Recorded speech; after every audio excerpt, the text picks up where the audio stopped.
हरि ओं नमो ब्रह्मण्यदेवाय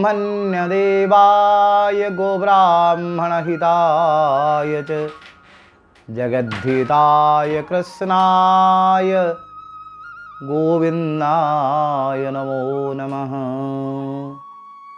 परात्पर परम ब्रह्म भगवान सच्चिदानंद स्वरूप श्रीमन्नारायणंकर श्री चरणारविंद अनंत कोटि प्रणति। आउ आमर आजिकाल समाज गोटे विचित्र कथा आलोचना चली ब्राह्मण जन्मरु ना कर्मरु।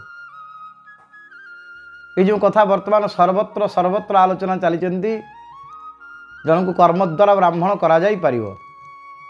जन्म ब्राह्मण परिवार जन्म नहले भी तार कर्म माध्यम ताको ब्राह्मण करा जाई परिवो।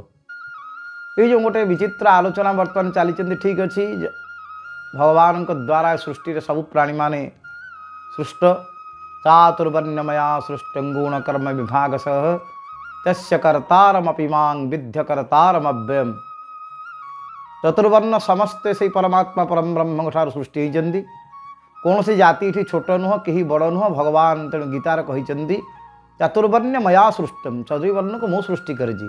गुणकर्म विभागशः, गुण और कर्म अनुसार मु तांको विभाग करिछि। इठी कौन सी जाति की छोट कौन सी जाति को बड़ इठी एमती कौन सी श्रीमद् भगवत गीतार भागवत कौन सी महापुराण वेद उपनिषद कौटी जाति को वर्ण को क्या निकृष्ट कहुए क्या श्रेष्ठ कहुए। तेणु ब्राह्मण जो शब्द आसी शास्त्र जन्मरु जन्मजात संस्कार एवं अनेक जन्म भ्रमण करी तेषान्ते मानव जन्म पुनर्जन्म कर्माधीना शेषरी दिव्य मनुष्य शरीर प्राप्त होता है। जहाँ को जगद्गुरु शंकराचार्य भगवत्पाद आदि शंकराचार्य सबुठार जगद्गुरु शंकराचार्य प्रसिद्ध ग्रंथ विवेक चूड़ामणि कहिचंदी जंतुनां नर जन्म दुर्लभमत पंस्तं ततो विप्रता तस्माद् वैदिक धर्म मार्ग परता विद्वत्तमस्मात् परम् आत्मानात्म विवेचनं स्वनुभवो ब्रह्मात्मनि संस्थिति मुक्तिर्न शतकोटि जन्म सुकृतैः पुण्यैर्विना लभ्यति। जगद्गुरु भगवत पाद आदि शंकराचार्य महाभावंकर विवेक चूड़ामणि ग्रंथ कहुगले जंतुनां नर जन्म दुर्लभतः। बहुजन्म बहु प्रकार शरीर भ्रमण करी कीट पतंग ठारू आरंभ करी सरीसृप ठारू आरंभ करी व्याघ्र भल्लुक मार्जार पर्यंत शरीर जोनि भ्रमण करी शेष दिव्य मनुष्य शरीर जीवात्मा प्राप्ति होता है। मनुष्य शरीर जंतुनां नर जन्म दुर्लभमतः पुंस्तं ततो विप्रता। तापर पुणी पुरुष शरीर रे विप्रत्व मान जे वेद को धर्म को मानिक चलिबा विप्रता तस्माद् वैदिक धर्म मार्ग परता विद्वत्तमस्मात् परम। तापर जो वैदिक सनातन धर्मर जहाँ जहाँ कर्म अच्छी श्रुति स्मृति सदाचार स्वस्वस्य प्रियमात्मनः यत चतुर्विधं प्राहु साख्या धर्मस्य लक्षणम्। मनुस्मृति जो कथा कहुचंती श्रुति स्मृति सदाचार जो ब्राह्मणर कर्म वेदाध्ययन अध्यापन ग्रहण जजन जाजन दान प्रतिग्रह शास्त्र यही प्रकार सब कथा कहुचंती।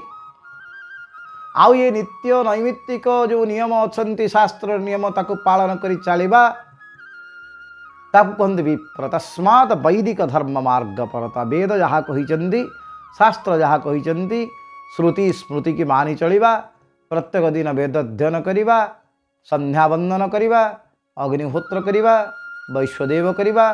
शास्त्र मध्य एमती कहुचंती आग सब प्राणी मान को भोजन दे सारा पर ब्राह्मण निजे भोजन करने कथा। ये हूँ वैदिक धर्म मार्गर कथा। तस्मात् वैदिक धर्म मार्ग परता विद्वत्तमस्मात् परम। तापर वैदिक धर्म मार्ग चली चली सी अखंड जो परमात्म स्वरूप जो ब्रह्म ज्ञान ताको प्राप्ति हवा विद्वत्तमस्मात् परम। तापर आसीज द्वितीय स्तर तृतीय स्तर कथा आत्मात्म विवेचनं स्वनुभवो ब्रह्मात्मनि संस्थिति।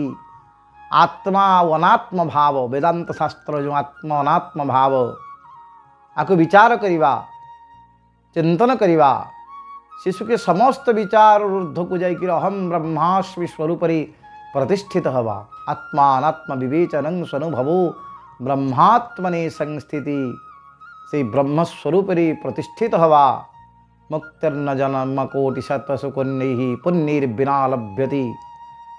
ये कोटि कोटि जन्मर पुण्यर तपस्यार फल नहले ये ब्रह्म स्वरूप अनुभव करि हेबनी, ब्रह्म स्वरूप स्थित हो पारिबनी। तेणु तापरे जो कर्मर निर्णय करा जाइचंदी यही कर्म करी करी आस्ते आस्ते तुम जन्म जन्मांतर कर्म वासना क्षय हो सारा परे शेष दिव्य मनुष्य शरीर भितर पुणी जो वेदध्यायी ब्राह्मण हम ये शास्त्र विवेचना मोर कथा कि नुह।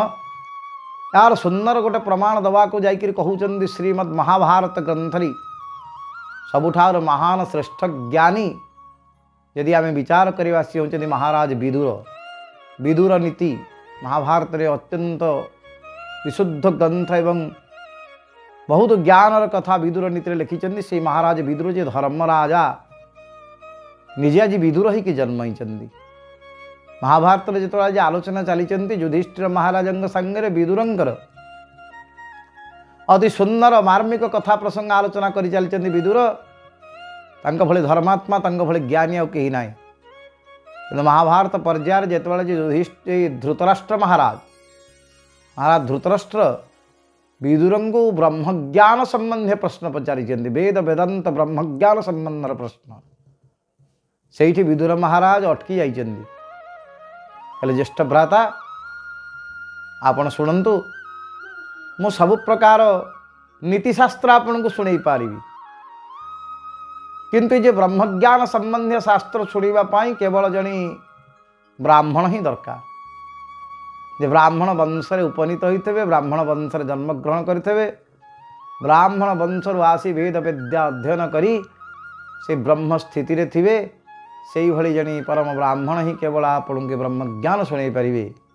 ब्रह्मज्ञान शुणापी धृतराष्ट्र महाराज यदि प्रार्थना करिसेंती आउ जने महान ऋषि तंकर नाम होची सनत सुजातानंद। सनत सुजात महामुनि आसिक पहुँचती आउ ये परम ब्रह्मज्ञान महाभारत रे अति चमत्कार भाव वर्णना कर शुणी धृतराष्ट्र महाराज को। ये महाभारत मध्य ब्राह्मण को एमती प्रशंसा वर्णना आई। आहरी अनेक ग्रंथ महाभारत आहरी गोटे ग्रंथ लेखा अच्छी गोटे कथा लेखा अच्छी मतंग ऋषि जे बहु तपस्या करथिले तपस्या करी करी इंद्र को दर्शन करथिले भगवान इंद्र को दर्शन कले। इंद्र देवता मतंग ऋषि कहले कहले महाप्रभु आपण को तुम दर्शन कली हे इंद्र देवता आपण मोर जन्म जन्मांतर कर्म वासना ध्वंस करी मते वर्तमान ब्राह्मण कर दियंतु। आपण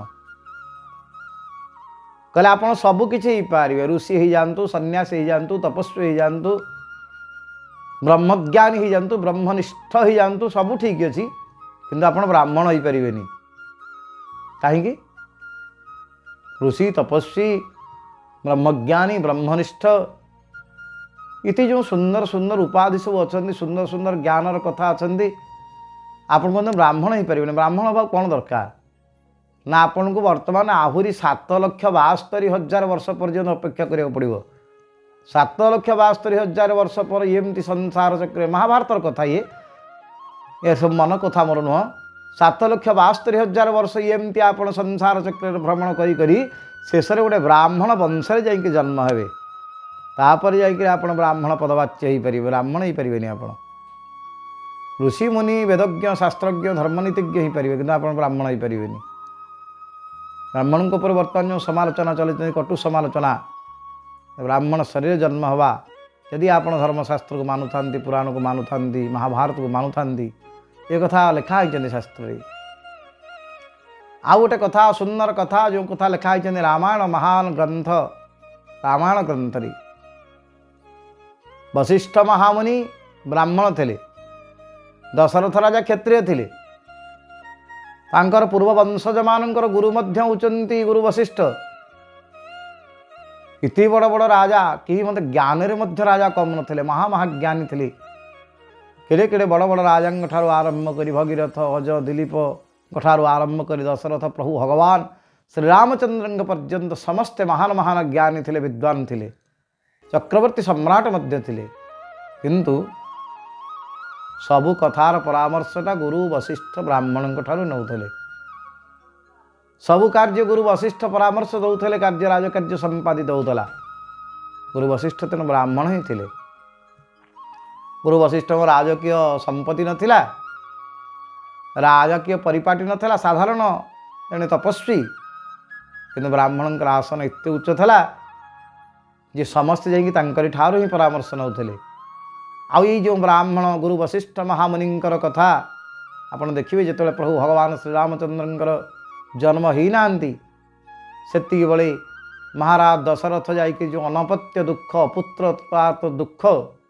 से विषय जाकि जो महाराज वशिष्ठ को संबोधन कले गुरुदेव ये वंश बोध ये बुड़ीज आपण किसी कृपा करूँ ये वंश केमी संतान जन्म हम कहतु कहले वंश संतान जन्म हाँपाई आपन को यज्ञ करने को पड़ो यज्ञो वै विष्णु यज्ञो वै श्रेष्ठतम कर्म जो श्रेष्ठतम कर्म अच्छा यज्ञ से यज्ञ कार्य आपड़ करेंगे वाल्मीकि रामायण वर्णनानुसार सर्वप्रथम देखिए गोटे विराट यज्ञ है अश्वमेध यज्ञ अश्व शब्दार्थ राष्ट्र राष्ट्र मंगल पाई जो कर्म करागला तार नाम जी अश्वमेध यज्ञ ए राष्ट्र मंगल कर सारा पर महाराज दशरथ को गुरु वशिष्ठ कहले आपको पुत्रष्टि यज्ञ करने को पड़ो कहले कर दियंतु पुत्रष्टि यज्ञ कहले अश्वमेध यज्ञ मु कली कि पुत्रष्टि यज्ञ मु करिपारिबिनी पुत्रष्टि यज्ञ करने आउ जड़े तपस्वी ब्रह्मनिष्ठ ब्राह्मण आसवा दरकार ऋषि जड़े आसवा दरकार विभाण्डक ऋषिंकर पुत्र महामुनि ऋषि श्रृंग आसिले आउ एमती यज्ञ मंत्र पाठ कले वेद मंत्र पाठ कले भगवान यज्ञ नार निजे प्रसन्न होकर आज चरुदेले जो द्वारा आज परमात्मा परम ब्रह्म निजे आज आविर्भाव होती ब्रह्मण्यो ब्रह्म कृत ब्रह्म ब्रह्म ब्रह्म विवर्धन बोलिक विष्णु सहस्र नाम वहाजंदी एमती से ब्राह्मणंकर महिमा ब्राह्मणंकर तपस्या ब्राह्मणंकर त्याग ब्राह्मणंकर निष्ठा ये ब्राह्मण को उच्च करके रखी जुगे जुगे तेणु ब्राह्मण कहार पर क्रोध करती ब्राह्मण कहार को अभिशाप दियंती ब्राह्मण कहार को माड़ मारती ब्राह्मण कहार नार चुगुली करती ब्राह्मण कौटी बद पशंती ब्राह्मण सबुले जगतर कल्याण पाई सदा सर्वदा तत्पर देखिए ब्राह्मण आग सर्वप्रथम वैश्वदेव कले ईमान सेवा को भोजन दे सारापर ब्राह्मण निजे भोजन करेंगे पृथ्वी वायु विश्वभ्य प्रजापति तथैव च अद्भ्यश्च औषधिं चैव आकाशं काममेव च मन्ये बपि च इन्द्राय ब्रह्मण वासुकिस्तथा ईशान नैऋति चैव बलयः परिकीर्तिताः सबुदिन वैश्वदेव करी ब्राह्मण ईमान को भोजन देव स्वेभ्यो नमः स्वपतिभ्यो नमः चंडाल ठारू आरंभ करी कुकुर पर्यंत बायसेभ्यो नमः काऊ को मध्य बलि दे सारा पर काक बलि दे सारा पर ब्राह्मण भोजन करती ब्राह्मण तपस्याटा इतने उच्च कोटीर ब्राह्मण एमती साधारण नुह ब्राह्मण अग्निरूप ब्राह्मण तपनिष्ठ से ब्राह्मणर पदवीटा खाली पाइबा महामुनि विश्वामित्र को अनेक तपस्या करने को पड़ा केवल ब्राह्मण हे बोलिक किंतु कौन से प्रकार ब्राह्मण हो पारे गुरु वशिष्ठ ब्रह्मर्षि गले विश्वामित्र महामुनि अनेक तपस्या कले राजा आ महान तपस्वी गायत्री मंत्र जिते पुरस्चरण कर महामुनि विश्वामित्र एमती कहीं करनी तथा ब्राह्मण हो पारे शेष पर्यंत क्षत्रियर तेज था अभिमान था अभिशाप देकरी केते केते लोकंर तपस्या को नष्ट करदे निजर केते लोक अभिशाप देले वाल्मीकि रामायण जहाँ वर्णना होती तपस्या करी बहुत ऊर्ध्व स्तर को चली जाइए कि हठात क्रोध आसव अप्सरा मान जी तपस्या नष्ट करुवे जी तपस्या नष्ट कर देवता मैंने अभिशाप देकी ध्वंस करदे जी ऊपर को जाइए से तलू को पुणी तपस्या खसीज से ब्रह्मनिष्ठ हेले कि ब्राह्मण हो पारे इति ब्रह्म अद्वैत ज्ञानी हो गले ब्राह्मण हो पारे ब्राह्मण हाँपाई गुरु वशिष्ठ जो न संबंध कले ब्रह्मर्षि ब्राह्मण आज आप ब्राह्मण हो गले से दिन से ब्राह्मण हो गले ये जो सुंदर कथा भरद्वाजंकर कथा याज्ञवल्क्यंकर कथा बड़ बड़ तपस्वी ऋषि महात्मा मानकर कथा वेद पुराण शास्त्र मानकर वर्णना होता दिव्य कथा ब्राह्मणंकर महिमा को प्रतिपादन करिसेंती तेणु ब्राह्मण निजक श्रेष्ठ बोलिक गर्व करेनि ब्राह्मण समग्र जगत को से परमात्मा स्वरूप भावती समग्र विश्व से भगवान स्वरूप आउ समस्त भीतर से परमात्मा को दर्शन करती समस्त को खाद्य पेय पानीय दियंती ब्राह्मणर जीवनटा केवल अन्य पाई तेणु ब्राह्मण श्रेष्ठ। जय जगन्नाथ जय जगन्नाथ।